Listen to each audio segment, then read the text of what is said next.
జపమాల ప్రేక్షకులకు నమస్కారం. ఓం వరవరదాయ విజయ గణపతియే నమః. శ్రీ గురుభ్యో నమః. శ్రీమాత్రే నమః. ఈ భాగంలో మనం సప్తమ స్కందం విందాము. సౌనకాది మహాముల్లారా, మా గురువుగారు వ్యాసమహర్షి గారు తనకు నారదుడికి జరిగిన సంభాషణ రూపం మాయాశక్తిని, మాయా స్వరూపాన్ని వివరించి చెబితే శ్రద్ధగా ఆలకించిన జనమేజయుడికి మరికొన్ని విశేషాలు అడిగి తెలుసుకున్నాడు. అవి కూడా మీకు తెలియచెప్పాలని అనుకుంటున్నాను, వినండి అంటూ సూతుడు కథ చెప్పడం కొనసాగించాడు. సూర్యచంద్ర వంశాల్లో ఎందరెందరో మహానుభావులు జన్మించారు. వారందరూ దేవి భక్త పరాయణులు తరించారని విన్నాను. ఆ రెండు వంశాలు చరిత్రల్ని సవిస్తరంగా తెలుసుకోవాలని ఉంది, దయచేసి వివరించండి అని చెప్పి జనమేజయుడు వ్యాస భగవానుడిని కోరాడు.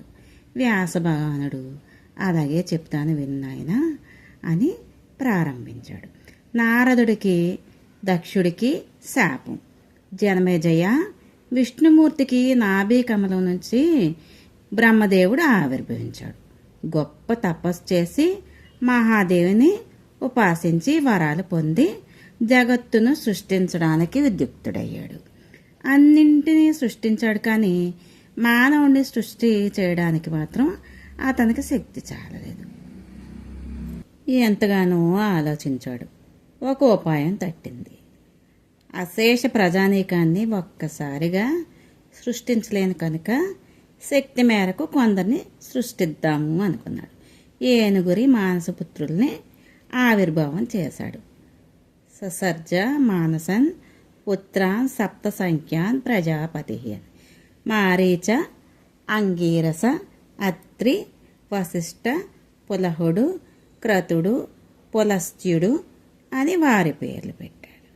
వీరు కాకుండా రోష సముద్భవుడనే రుద్రుడు, ఒడి నుండి పుట్టిన నారదుడు, బొటనవేలు నుండి ఆవిర్భవించిన దక్షుడు బ్రహ్మదేవుని కుమారులు, సనక సనందాది మరికొందరు మానసపుత్రులు.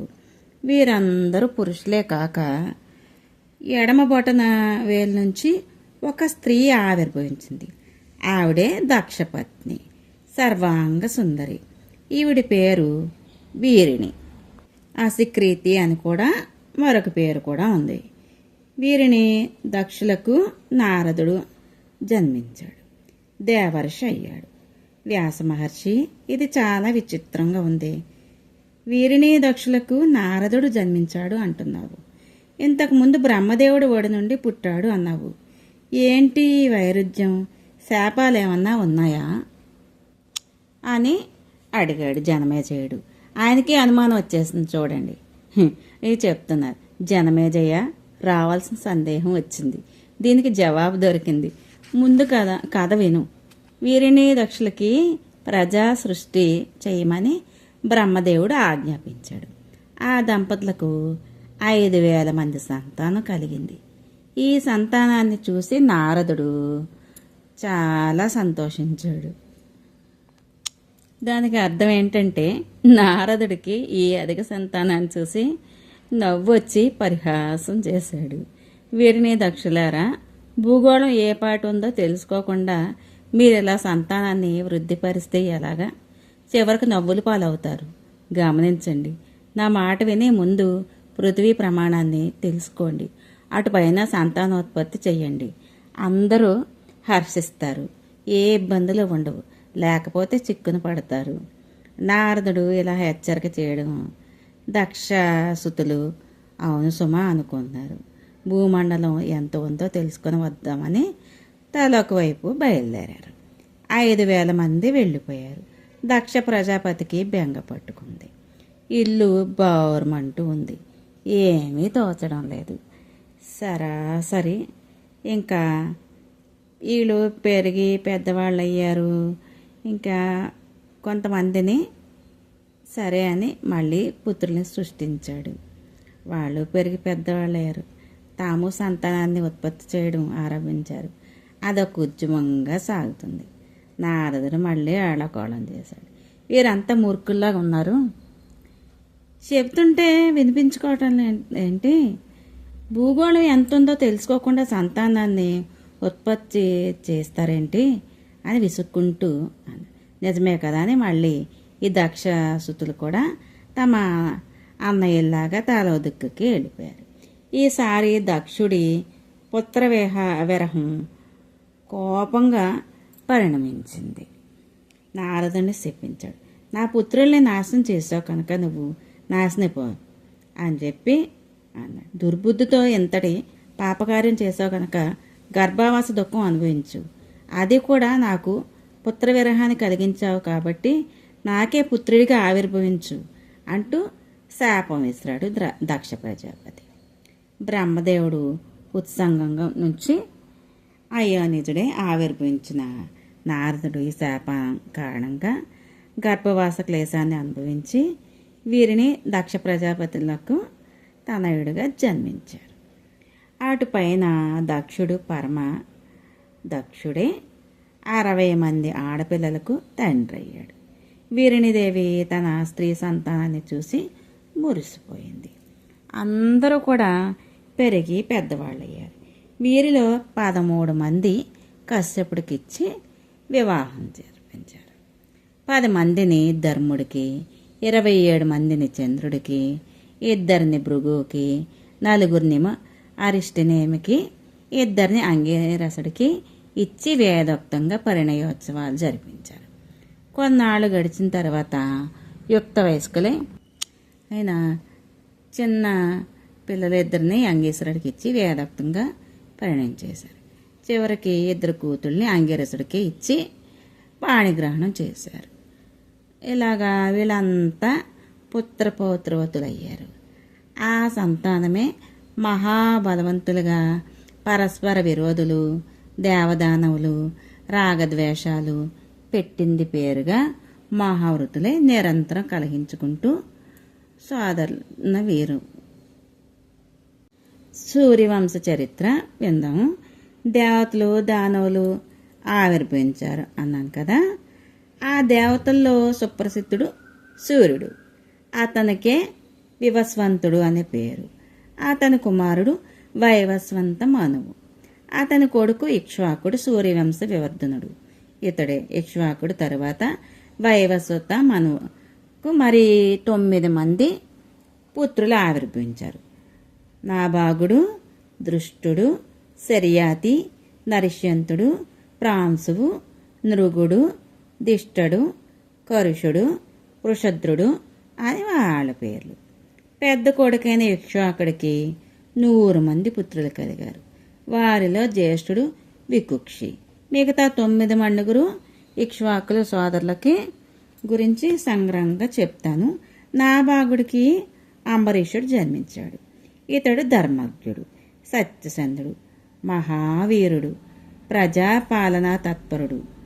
దృష్టుడికి కొడుకు దార్శకుడు. ఇతడిలో క్షాత్రధర్మం కన్నా బ్రాహ్మణ ధర్మం ఎక్కువగా ఉంది. యుద్ధాలంటే భయం. నిరంతరం తపస్సు చేసుకుంటూ ఉన్నాడు. శర్యాతి కొడుకు అనర్థుడు. సుకన్య అనే కూతురు కూడా జన్మించింది. రూపలావణ్యవతి. చ్యవనుడనే రాజుకి అందుడైన ఈ సుందరిని ఇచ్చి వివాహం చేశారు శర్యాతి. సుకన్య చ్యవనులు గుణశీల సంపన్నులైన కొడుకు పుట్టాడు. అతని పేరు సులోచనుడు. సూర్యపుత్రులైన అశ్వినులతో అన్నింటా సాటి వచ్చేవాడని విన్నాను. ఇంకా వ్యాస మహర్షి, ఇక్కడ నాదొక సందేహం. సుకన్య చాలా అందగత్తన్నావు. అలాంటి సుందరిమణిని ఒక అంధుడికిచ్చి వివాహం చేయడం ఏంటి? పాపం రూపం లేకపోతేనో, గుణం మంచిది కాకపోతేనో, ఏదో ఒకటి చేశారంటేనో అర్థం ఉంది. అసలు ఈ వివాహానికి ఆ అమ్మాయి ఎలా ఒప్పుకుంది అని జనమేజయుడు ఆదుర్దాగా అడిగాడు. ఇక సుకన్య చ్యవనుల కథ. వ్యాసుడు చిన్నగా నవ్వి వివరాలు చెప్పాడు. జనమేజయ, నీ సందేహం సమంజసమే. శర్యాతికి 400 మంది భార్యలు ఉన్నారు. అందరూ అందగత్తులే, రాజపుత్రికలే. వారందరికీ ఒకే ఒక్క గారాల కూతురు ఈ సుకన్య. ఒకరోజు ఈ అమ్మాయి రాజధాని చేరువలో ఉన్న ఒక సరోవరానికి వెళ్ళింది. అది మానస సరోవరానికి అన్నింట సాటి వచ్చే సరోవరం. రేవుల్లోకి దిగేసింది. వీలుగానే మెట్లున్నాయి, స్వచ్ఛమైన నీళ్లు, నీటి పక్షులు, కలకూచుతాలు, రకరకాల కమలాలు, తుమ్మెదలు, నాలుగు వైపులా గట్టు మీద ఒత్తుగా పెరిగిన చెట్లు, వాటికి అల్లుకొని పుష్పించిన లతలు, సుఖపికాలాపాలు. ఆ చెట్ల మధ్యన ఒక ప్రదేశంలో భార్గవుడైన చ్యవనుడు తపస్సు చేసుకుంటున్నాడు. పరమ శాంతుడు. విజన ప్రదేశం కదా అని అక్కడికి చేరి తపోదీక్ష స్వీకరించాడు. ఇంద్రియాలను నిగ్రహించుకొని నిరాహారుడే మంచినీళ్ళైనా ముట్టకుండా కూర్చొని చోటు నుంచి కదలకుండా మహాదేవిని ఉపాసిస్తూ ఉన్నాడు. అతని చుట్టూ తీగలు, లతలు పెరిగి పుట్ట ఏర్పడింది. పిప్పీలికాలు చేరాయి. అందులో ఒక మహర్షి తపస్సు చేసుకుంటున్నాడని ఎవరు అనుకోరు. పైకి కనిపించడు. అంతా ఒక మట్టి పట్టేసిన పుట్ట. ఆ ప్రాంతానికి వెళ్ళింది ఈ సుకన్య. శర్యాతి తన భార్యలతో కలిసి సరోవరంలో జలక్రీడలు ఆడుతూ ఉన్నాడు. సుకన్య ఏమో తన చెలికత్తెలతో వనవిహారం చేస్తుంది. ఆ పువ్వులు, ఈ కాయలు తుంపుతూ అంతా కోలాహలంగా ఆడుతూ పాడుతూ తిరుగుతుంది. వారి అందెల సవ్వడి అడవిలో సుకుమారంగా మారుమ్రోగుతున్నాయి. సుకన్య రవంతా అలసిపోయింది. ఆ పుట్ట దగ్గరికి వచ్చి చతికిల పడింది. దాని రంధ్రాల్లో చూపులు నిగుడించి లోపల ఏవో రెండు మిడుగుడ్లు మెరుస్తున్నట్టు కనిపించినాయి. ఏంటో తెలుసుకుందామని చెప్పి ఒక పొడవాటి సన్నని పొల్లను తీసుకొని పొడవబోయింది. అందులో ఉన్న చ్యవనుడు సుకన్యను చూశాడు. రతీదేవిలా కనిపించింది. ఎండిపోయిన గొంతును పిగుల్చుకొని, కళ్యాణి, ఏంటి విశాలాక్షి, నువ్వు దూరం జరుగు, చంద్రవదన, నేను తపస్విని, కృషోదరి, ఈ పుట్టను నాశనం చేయకు అని సన్నగా హెచ్చరించాడు. ఆయన సుకన్య ఆగలేదు. ఇదేదో వింత తెలుసుకుందామని చాపల్యం కొద్దీ ఆ రంధ్రాల్లో పొడిచింది. చ్యవనుడికి కళ్ళు పోయింది. ఏం జరిగిందో తెలుసుకోలేక సుకన్య తన చెలికత్తెలతో మళ్ళీ ఆటపాటల్లో పడింది. లోపల ఏదో ఒక శంక ఉన్న క్రీడల్లో మునిగిపోయింది. కళ్ళు పోయిన బాధను తట్టుకోలేక చ్యవనుడు క్రుద్ధుడయ్యి ఆ క్షణంలో రాజ సైనికులకు, పరివారానికి, గజస్వాలకి శక్రుని నిర్బంధించి అయిపోయింది. శర్యాతికి ఆ విధంగా బంధించాడు. భరించలేని ఇబ్బంది కలిగింది. అలాగే రాజధానికి చేరుకున్నాడు. ఏం జరిగింది, ఎవరికి ఏం అపకారం చేశారు, సైనికులను పిలిచి ఆరా తీశాడు. వాళ్ళు చెప్పారు, సరోవరానికి దగ్గరలో చ్యవనుడు తపస్సు చేసుకుంటున్నాడు. బహుశా మన వాళ్ళు ఎవరో అతనికి ఏదో అపకారం చేయడము, అవహేళన చేయడమో జరుగుంటుంది. ఆ తపస్సు కోపించి మనందరినీ మలమూత్ర బంధనం చేసి ఉంటాడు అని అన్నారు. శర్యాతి ఇంకా విచారణ కొనసాగించాడు. అందరూ మాకు తెలియదంటే మాకు తెలియదు అంటున్నారు. సైనికులకి, రాజుగారికి, గజస్వాలకు శక్రును మృత్రాలు అవ్వడం లేదు. ఇదంతా గమనించిన సుకన్య తండ్రి దగ్గరికి వెళ్ళి పుట్ట రంధ్రాల్లో తాను పొడిచిన సంగతి, పొడిచిన పుల్ల కొనలు తేమ అంటిన సంగతి, నీరసంగా హాహాకారాలు వినిపించిన సంగతి చెప్పి ఆ పుట్టలో ఎవరు ఉన్నారో ఏమి జరిగిందో మాత్రం నాకు తెలియదని అమాయకంగా విన్నవించింది. రాజుకి విషయం అర్థమైంది. వెంటనే పుట్టను చేరుకున్నాడు. దుఃఖిస్తూ చ్యవనుడు రంధ్రాల నుంచి కనిపించాడు. మెల్లగా వాల్మీకాన్ని పగలగొట్టించాడు. శర్యాతి సాష్టాంగపడి వినయంగా నమస్కరించి నిలిచి చూస్తున్నాడు. ఆ జ్ఞానం వల్ల మా అమ్మాయి నీకు తీరని అపకారం చేసింది, క్షమించు. మహామునీశ్వర్లకు క్రోధం ఉండదని విన్నాను. అమాయకురాలు, చిన్నపిల్ల, మా సుకన్యను క్షమించని ప్రాధేయపడ్డాడు. రాజా, నేను ఇంతవరకు ఎప్పుడు ఎవరిని మీద దేన్ని కోప్పడలేదు. ఇప్పుడు కూడా మిమ్మల్ని నేనేమీ శపించలేదు. ఏ పాపము ఎరగను. నా కళ్ళు పొడిచిన పాపం బహుశా నిన్ను నీ వాళ్ళని పట్టి పీడిస్తుందేమో. దేవి భక్తులకు అపరాధం చేస్తే ఇంతే, హరిహరాదులైనా సరే దుఃఖాల పాలవ్వవలసిందే, శాస్తి అనుభవించవలసిందే. ఇప్పుడు నేనేం చేయను? ఎలా జీవించాలి? అసలే వృద్ధుణ్ణి, ఇప్పుడు అందుణ్ణి. నాకు సేవలు ఎవరు చేస్తారు? ఎలా బతకను? మహర్షి, సేవకులకు కావలసినంత మందిని నేను నియమిస్తాను. భక్తి తాత్పర్యాలతో అహర్నిశలు నీకు సేవ చేస్తారు. తపస్సులు అల్పక్రోధులు అన్నారు. ఇంతటితో మమ్మల్ని క్షమించండి, మరోసారి అభ్యర్థిస్తున్నాను అని చెప్పి మహారాజు వేడుకున్నాడు. మహారాజా, గుడ్డివాడిని అయిపోయాను. ఇదా నిర్జనారణ్యం, ఎలా తపస్సు చేసుకోగలను? నువ్వు సేవకుల్ని నియమిస్తావు, సరే. వాళ్ళు శ్రద్ధగా సేవించొద్దు. వాళ్ళు నీ వాళ్ళు నన్ను ప్రేమగా చూసుకుంటారా? క్షమించమని నిజంగా నువ్వు అడుగుతున్నట్టయితే ఒక పంచి, నీ కుమార్తెకు నా సేవకు నియమించు. అది నాకు హాయిగా ఉంటుంది. నేను సంతృప్తి చెందితే నీకు నీ సైనికులకు ఈ మూత్రబంధనం తొలగిపోతుంది. ఆలోచించకు, కన్యాదానం చేయి. ఇందులో తప్పేమీ లేదు. నేను తపస్విని అన్నాడు. చానుడు చేసిన ఈ ప్రతిపాదనకి సరియాతి గుండెల్లో ప్రకంపనాలు పుట్టింది. ఇస్తానని కానీ ఇవ్వనని కానీ ఏమీ చెప్పలేకపోయాడు. అంధుడు, వృద్ధుడు, కురూపి, పైగా తపస్వి. ఇతనికి దేవకన్య లాంటి మా అమ్మాయిని ఇస్తే సుఖపడుతుందా? అమ్మాయి సుఖం మాట అలా ఉంచు, నేను సుఖంగా జీవించగలనా? నా అనారోగ్యం కుదుటపడడానికి కూతురు సుఖాలను త్యాగం చెయ్యనా? ఎంత పనికిరాని వాడైనా చేస్తాడా?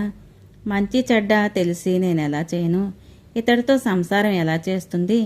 ఏం సుఖపడుతుంది? యవనంలో ఉన్న సుందరాంగి తనకు తగిన భర్త కావాలని కోరుకుంటుందే తప్ప ఇలాంటి వృద్ధుణ్ణి అంధుణ్ణి ఇష్టపడుతుందా? అనురూపం భర్త దొరికినా ఆ వయసులో మన్మధుణ్ణి తృప్తిపరచడం అసంభవం అంటారు.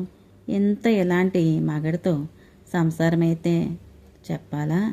రూప యవ్వనవతి అయిన అహల్య తపస్శీలుడైన గౌతమ మహర్షి ముని భార్య అయింది. ఇంద్రుడితో వంచనకు గురి అయింది. భర్త శపించాడు. తన తప్పు తెలుసుకుంది, పశ్చాత్తాపం పొందింది. ఇలాంటి ధర్మ విపర్యంలో జరుగుతాయి అనునాయ రూపం వివాహాల వల్ల. అందుచేత సుకన్యను ఈ శ్రవణుడికిచ్చి వివాహం చేయను, మూత్రబంధన బాధను అనుభవిస్తాను అని ఒక నిశ్చయానికి వచ్చి మౌనంగా సాలోచనగా నిష్క్రమించి ఇంటికి చేరుకున్నాడు. మంత్రులను సమావేశపరిచాడు. ఈ ధర్మ సంకటం పరిస్థితిలో మీరంతా బాగా ఆలోచించి నాకు ఏదైనా మార్గం చూపించండి, ఏం చేయమంటారో చెప్పండి అని సలహా అడిగాడు. అందరూ ముక్తకంఠంతో ఒకే మాట చెప్పారు. ఒక కురూపి వృద్ధ తపస్వికి ఇంత సుందరాంగి సుకన్యని ఇమ్మని ఎవరు మాత్రం ఎలా చెప్తారు అన్నాడు. సరియాతి ఏ దారి దొరకక మదన పడుతున్నాడు. సుకన్యకు ఈ సంగతి తెలిసింది. చిన్నగా నవ్వుకుంది. సరాసరి తండ్రిని చేరుకుంది. నాన్నగారు, ఇందులో మీరు ఇంతగా మదన పడవలసిన దిగులు పడవలసింది ఏం లేదు. నేనెప్పుడు పెళ్ళి ఆ మహర్షిని ఓదారుస్తాను, పెళ్లి చేసుకుంటాను, ప్రసన్నుని చేసుకుంటాను, నన్ను నేను సమర్పించుకుంటాను అంది. అమ్మ, ఏంటి ఈ సాహసం? నువ్వు ఆ వృద్ధుని పరిచయాలు చేస్తావా? వృద్ధుడికి అందున ఘోరారణ్యాల్లో ఒంటరిగా. అతడు అసలే క్రోధుడు, అంధుడు. ఇవి ఆలోచించావా? ఏ తండ్రి అయినా కన్న కూతురిని అందగాడికి, యువకుడికి, ధనవంతుడికి, విద్యావంతుడికి, గుణవంతుడికి ఇవ్వాలనుకుంటాడు. ఇలాంటి కురూపుకి, వృద్ధుడికి, తాపస్సుకి ఇవ్వాలనుకుంటాడా? కూతురు ఇష్టపడితే మాత్రం ఒప్పుకుంటాడా? నువ్వెక్కడా, చావనుడెక్కడా? ఏ ఒక్క అంశంలోని కూడా అనురూపత లేదే. ఎలా అంగీకరించను తల్లి? ఇది అన్యాయం. అంతఃపుర సోదాలకు నివసించిన కూతుర్ని అడవుల్లో పర్ణశాలల్లో నివాసం కల్పించిన ఇంతకంటే నేను నా సైనికులు ఈ అనారోగ్యాలతో ఇలా మరణించడమే మంచిది.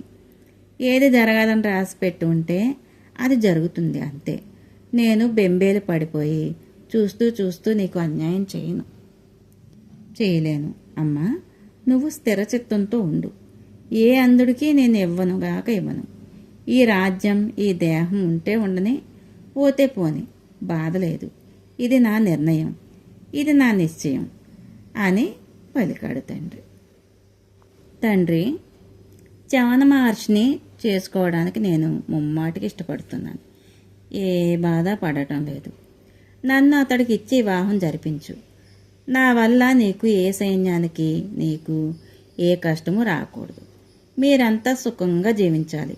అదొక్కటే నా ఆకాంక్ష. సంతోషంగా నా భర్తకు నేను సేవలు చేసుకుంటాను. అతడు పరమ సాధువు. అతడు పరమ పావనుడు, తపోధనుడు. భక్తిలో ప్రీతితో సపర్యలు చేసి తరిస్తాను. వృద్ధుడికి సహాయపడడంలో ఉన్న సంతృప్తిని నన్ను పొందనివ్వండి. నాకు భోగాలపై కోరిక లేదు. స్వస్థ చిత్తంతోనే ఈ నిర్ణయం తీసుకున్నాను. స్వస్థ చిత్తంతోనే ఈ మాట అంటున్నాను. నన్ను అనుమతించు అంది. సుకన్య ఎంత దృఢంగా తన నిశ్చయాన్ని ప్రకటిస్తే విన్న మంత్రులు, సామంతులు అంతా ఆశ్చర్యపోయారు. శర్యాతి కాసేపు బాధపడినా చివరికి సంతోషించాడు. పుత్రికతో వెంటనే బయలుదేరి చ్యవనుడిని దర్శించాడు. సాష్టాంగ నమస్కారం చేశాడు. స్వామి, ఇదిగో మా అమ్మాయి సుకన్య, నీకు సమర్పిస్తున్నాను, స్వీకరించు అని అప్పగించాడు. చ్యవనుడు సంబరపడి ముసిముసి నవ్వులు చిందించాడు. శర్యాతి తెచ్చిన కానుకలన్నింటినీ తిరస్కరించి సుకన్య మాత్రం స్వీకరించాడు. అతడు ప్రసన్నుడు కావడంతో రాజుకి, సైనికులకి శక్రున్మూత్ర బంధనం వదిలిపోయింది. శర్యాతి మహారాజు గృహోన్ముఖుడే బయలుదేరుతుండగా సుకన్య అంది. తండ్రి, నా భూషణాలు, చేనాంబరాలు అన్నీ వెనక్కి తీసుకుపోండి. నారచీరలను కొన్నింటిని ఇప్పించండి చాలు. మునిపత్నిని కదా ఈ క్షణం నుంచి, అందుకని అవే వల్కలాలు ధరిస్తాను. భర్తతో పాటు తపస్సు చేసుకుంటూ ఉంటాను. నీ కీర్తిని, నీ వంశాన్ని గౌరవించి గౌరవాన్ని నిలబెడతాను. ముల్లోకాలలోనూ గౌరవాన్ని నిలబెడతాను. పరలోక సుఖం కోసం ఇప్పటి నుంచి జీవిక సాగిస్తాను. అహర్నిశలు అదే మార్గంలో పయనిస్తాను. కురూపి వృద్ధ తాపసికి కన్నబిడ్డను ఇచ్చానే అని నువ్వేమి దిగులు పెట్టుకోకు, బెంగపడకు. వశిష్ఠుడికి అరుంధతి దేవిలాగా, అత్రి మహర్షికి అనసూయాదేవిలాగా నేను ఈ చ్యవన మహర్షికి ధర్మపత్నిని, కీర్తి ప్రతిష్టలు పొందుతాను. నీకు పేరు ప్రఖ్యాతులు తెస్తాను. నేను మరోలా ప్రవర్తించి అప్రతిష్ట తెస్తానేమోనని భయపడకు. పతివ్రత మార్గం కలలో కూడా విడవను. ఇది నా ప్రతిజ్ఞ. పరమ ధర్మజ్ఞుడైన శర్యాతి ఈ మాటలకు కుమిలిపోయాడు. దారుణంగా విలపించాడు. గత్యంతరం లేదనుకుని నారచీరలు తెప్పించి అందించాడు. సుకన్య వాటిని సంతోషంగా స్వీకరించింది. కళ్ళకద్దుకుంది. ఒంటి మీద నగలన్నీ తీసేసింది. వాదుజడ ముడిచుట్టింది. నారచీర ధరించింది. పట్టుపుట్టాలు, రత్నాభరణాలు తండ్రికి అందించింది. శర్యాతి ముఖం పాలిపోయింది. నోట మాట రాలేదు. అడుగు ముందుకు కదలలేదు. శిలా ప్రతిమలా అలా నిలబడిపోయాడు. అంతఃపురకాంతలు ఈ దృశ్యాన్ని చూసి హృదయ విదారకంగా విలపించారు. ఓదార్చేందుకు ఎవరూ ధైర్యం చేయలేకపోయారు. విలపించి అలసిపోయి రాజును, రాజకాంతలను, కడకు మంత్రులను ఓదార్చారు. ఎట్టకేలకు తేరుకుని గుండె చెక్కబెట్టుకొని అందరూ రాజధానికి బయలుదేరారు. రాజపుత్రికని ఒక మునిరాజుకు సమర్పించి బరువెక్కిన గుండెలతో మెల్లగా రాజధానికి చేరుకున్నారు. సుకన్యాదేవి పూర్తిగా పతి సేవలో నిమగ్నరాలైంది. తత్పరురాలయ్యి అగ్నులను అర్చిస్తోంది. కందమూల ఫలాలు ఏరి తెచ్చి భర్తకు అందిస్తోంది. ఉదయమే వేడి నీళ్ళతో స్నానం చేయించి వల్కలాలు ధరింపజేసి శుభ్ర ప్రదేశంతో ఆసనంపై కూర్చోబెట్టి దర్భలు కమండలాలు మొదలైన పూజా సామాగ్రి అందించి దగ్గర నిలబడి నిత్యకర్మలు చేస్తోంది. అడవిలో గాలించి నివార ధాన్యాలు తెచ్చి ఎండబోసి దంచి చెరిగి రుచిగా వండి పెడుతుంది. పక్వ ఫలాలు భుజింప చేస్తుంది.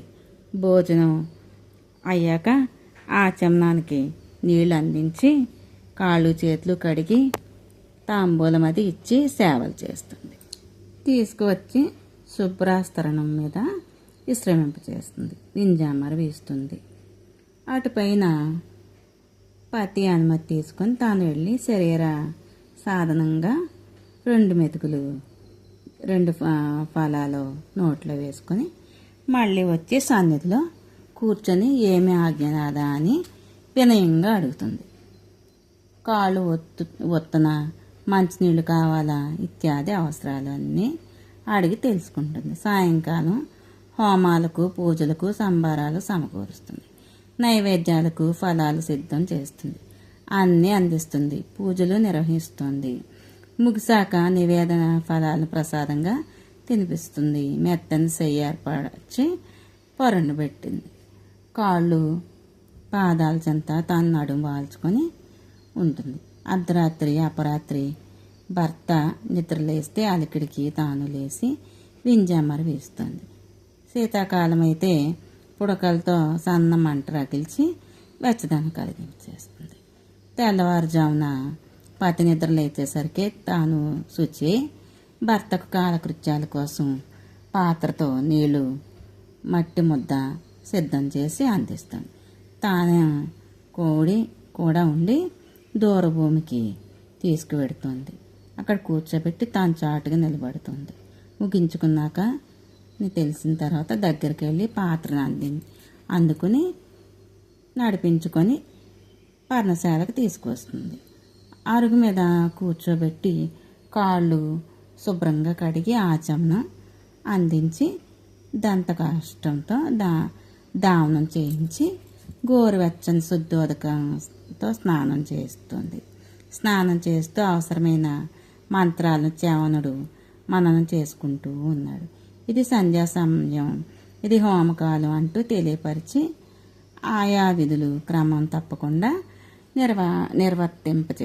నిర్వహిస్తుంది.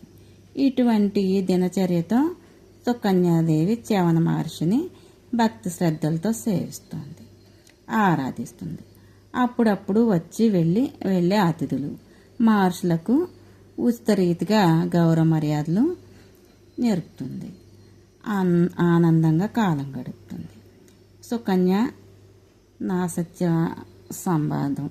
ఇది ఏంటంటే ఒకరోజు రూపయవన సంపన్నులు రవిపుత్రులు అయి అశ్వినులు క్రీడా వినోద పరాయణులై ఆ ఆశ్రమ ప్రాంతానికి వచ్చారు.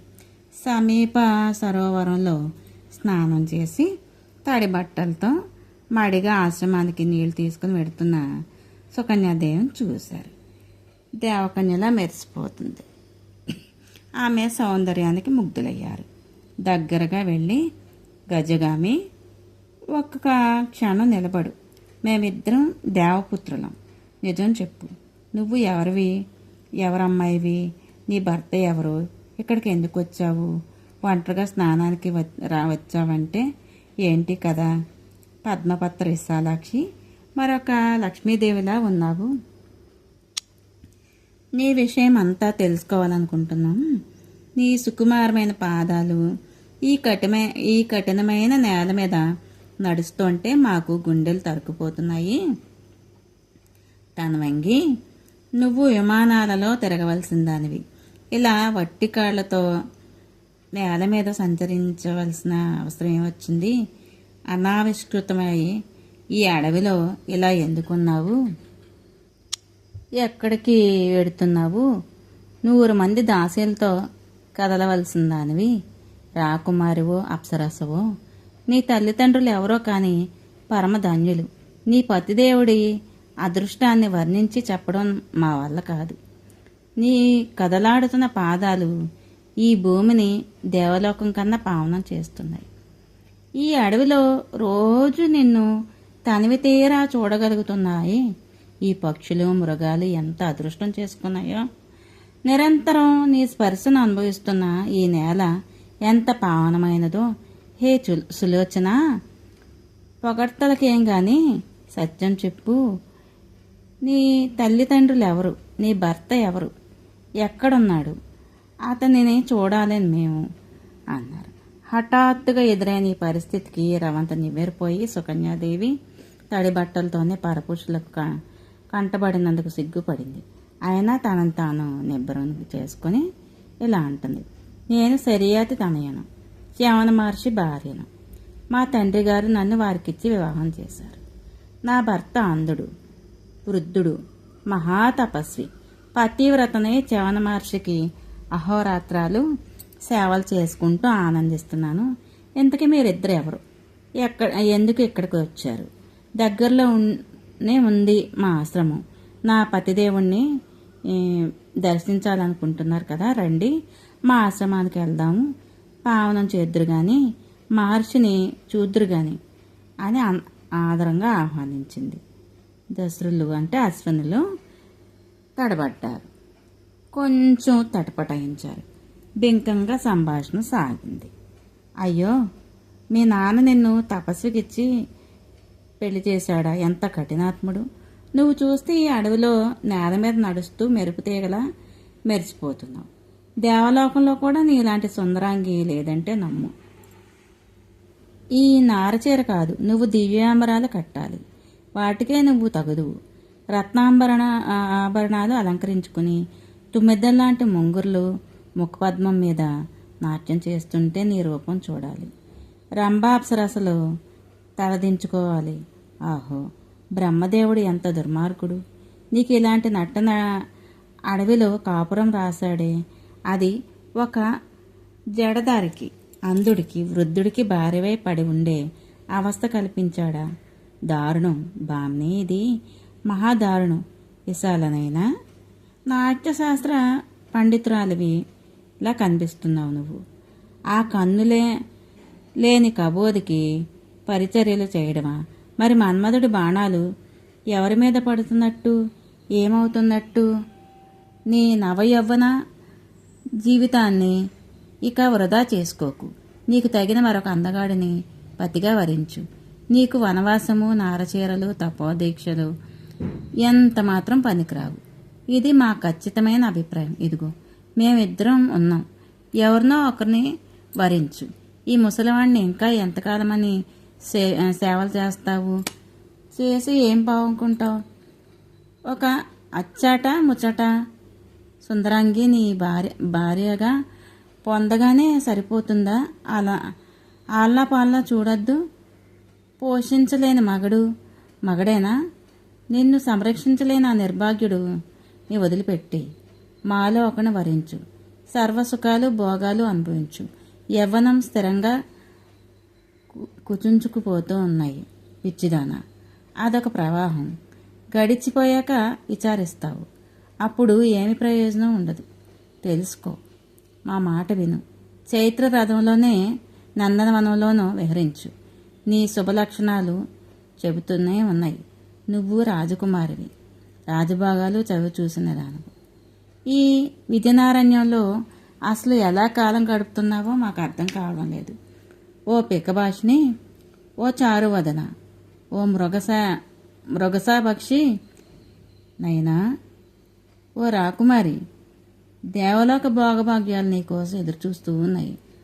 అందుకో ఈ వనవాసం, ఈ వృద్ధాంత సేవ నీకు దుఃఖం అనిపించడం లేదా? వయసుని మనసుని వంచుకోకు. ధైర్యంగా బయటపడు. మాలో ఒకరిని అంగీకరించు. ఆలస్యం చేయకు.